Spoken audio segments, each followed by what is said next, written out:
महाराज सगर की कथा। ऋषि विश्वामित्र ने कहा, वत्स राम, तुम्हारे ही अयोध्यापुरी में सगर नाम के एक राजा थे। वे पुत्रहीन थे। सगर के पटरानी का नाम केसिनी था, जो कि विदर्भ प्रांत के राजा की पुत्री थी। केसिनी रूपवती, धर्मात्मा और सत्यापरायण थी। सगर की दूसरी रानी का नाम था सुमति, जो राजा अरिष्टनेमि की कन्या थी। महाराज सगर अपनी दोनों रानियों को लेकर हिमालय की भृगुप्रस्त्रवण नामक प्रांत में गए और पुत्र प्राप्ति के लिए तपस्या करने लगे। उनकी तपस्या से महर्षि भृगु प्रसन्न हुए और उन्हें वर दिया कि तुम्हें अनेक पुत्रों की प्राप्ति होगी। दोनों रानियों में से एक का केवल एक ही पुत्र होगा, जो कि वंश को आगे बढ़ाएगा, और दूसरी के 60,000 पुत्र होंगे। कौन सी रानी कितने पुत्र चाहती है, इसका निर्णय वे स्वयं आपस में मिलकर कर ले। केसिनी ने वंश को बढ़ाने वाले एक पुत्र की कामना की और गरुड़ की भगिनी सुमति ने 60,000 बलवान पुत्रों की। कुछ साल के पश्चात रानी केसिनी ने असमंज नामक पुत्रों को जन्म दिया। रानी सुमति के गर्भ से एक तुम्बा निकला, जिसे फोड़ने पर छोटे छोटे 60,000 पुत्र निकले। उन सबका पालन पोषण घी के घड़ों में रखकर किया गया। काल चक्र व्यतीत होते गया और सभी राजकुमार युवा हो गए। सगर का ज्येष्ठ पुत्र असमंज बड़ा दुराचारी था और उसे नगर के बालकों को सरयू में फेंककर उन्हें डूबते हुए देखने में बड़ा आनंद आता था। इस दुराचारी पुत्र से दुखी होकर सगर ने उसे अपने राज्य से निर्वासित कर दिया। असमंज का अंशुमान नाम का एक पुत्र था। अंशुमान अत्यंत सदाचारी और पराक्रमी था। एक दिन राजा सगर के मन में अश्वमेध यज्ञ करवाने का विचार आया। शीघ्र ही उन्होंने अपने इस विचार को कार्य रूप में परिणित कर दिया। राम ने ऋषि विश्वामित्र से कहा, गुरुदेव, मेरी रुचि अपने पूर्वज सगर की यज्ञ गाथा को विस्तार पूर्वक सुनने में है, अतः कृपा करके इस वृत्तांत को पूरा सुनाइए।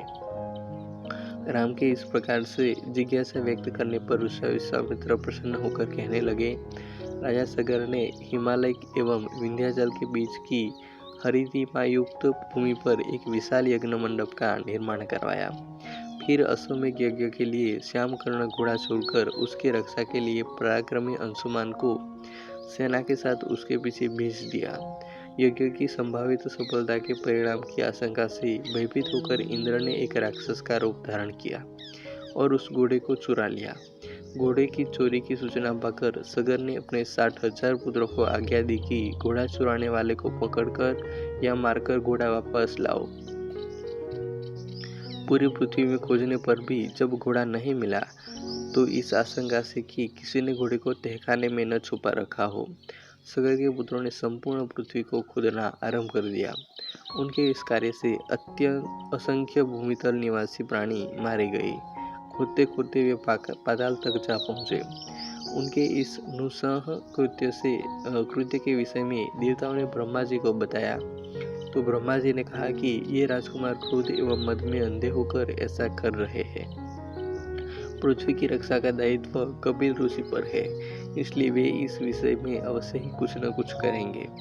पूरी पृथ्वी को खोदने के बाद भी जब घोड़ा और उसको चुराने वाला चोर नहीं मिला, तो निराश होकर राजकुमारों ने इसकी सूचना अपने पिता को दी। क्रुद्ध सगर ने आदेश दिया कि घोड़े को पाताल में जाकर ढूंढो। पाताल में घोड़े को खोजते खोजते वे सनातन वसुदेव कपिल के आश्रम में पहुंच गए। उन्होंने देखा कि कपिल देव तपस्या में लीन है और उन्हीं के पास यज्ञ का घोड़ा बंधा हुआ है। उन्होंने कपिल मुनि को घोड़े का चोर समझकर उनके लिए अनेक दुर्वचन कहे और उन्हें मारने के लिए दौड़े। सगर के इन कुकृत्यों से कपिल मुनि की समाधि भंग हो गई। उन्होंने क्रुद्ध होकर सगर के इन सब पुत्रों को भस्म कर दिया।